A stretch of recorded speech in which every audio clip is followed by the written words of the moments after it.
Hello guys, welcome to another video. And it's been months I've not uploaded anything on this channel. It's because I've been very busy and I'm not promising constant upload anytime soon, but I just thought it was very relevant to do this video. It was very important to do this video because I have a video I did about a few months back about how the easiest way to make money on LinkedIn, where I shared how you could make money with your LinkedIn account even if you were not searching for jobs or working directly for clients, just by leasing your account out.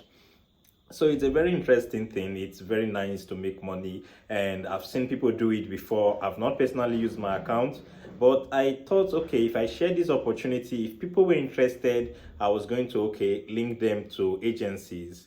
But it took a different turn. So after the first few people commented that they were interested in working with these LinkedIn agents, something happened. My spidey sense actually twinkled, and I felt like, what really do LinkedIn agency use these accounts to do?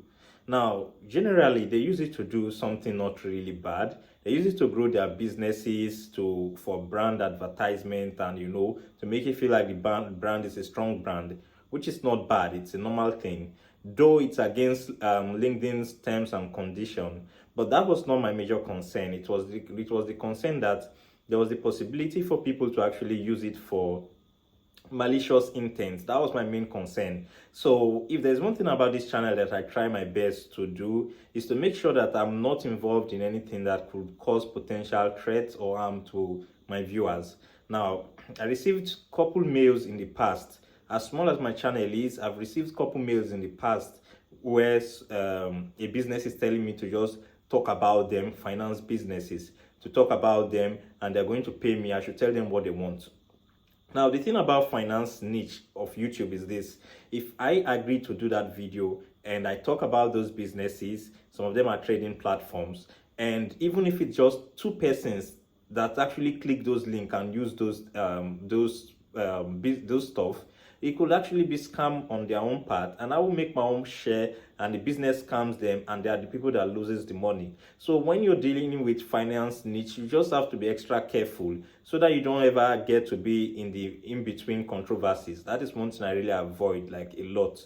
So I went to LinkedIn, I did some research about these LinkedIn agencies, and I saw LinkedIn giving some warning. I saw some warning. If you just go to your LinkedIn, just search LinkedIn agencies, and you see some warning about it, informations about it. They were not so promising. I know majority of the LinkedIn agents use it for just business growing, and and it's good. You could make money. In fact, I spoke to some LinkedIn agencies. I wrote them. Some of them contacted me directly, and I was planning. I was going to share these agencies to my viewers and to people that say they were interested.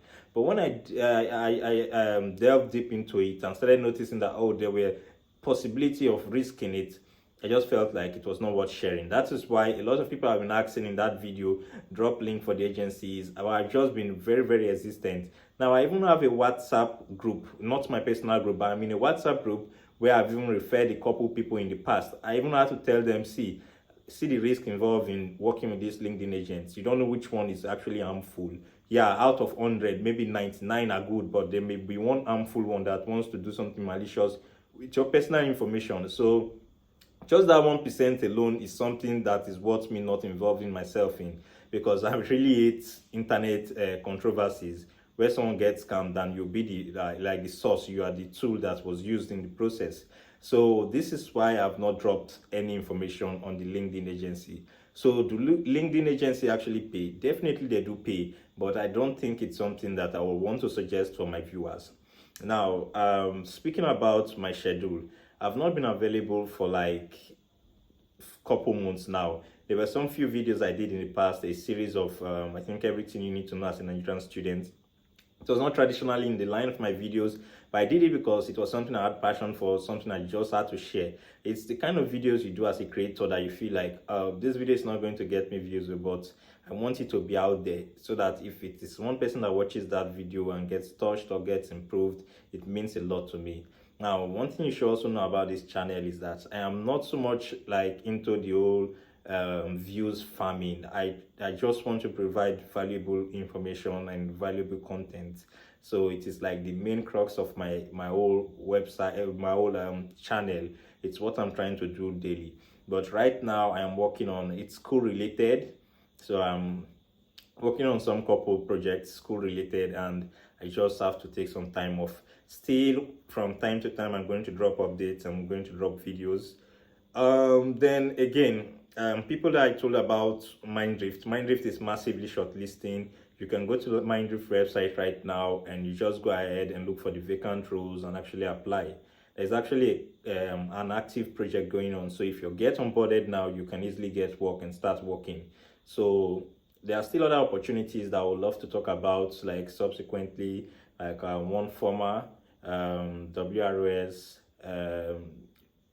just a lot of other opportunities we localize, and some of them are actively shortlisting ALX, and just there are a lot of them. But I really don't know when I'm going to create that time to do those videos. But for now, guys, I just want to drop updates on the LinkedIn opportunity that I spoke to you guys about.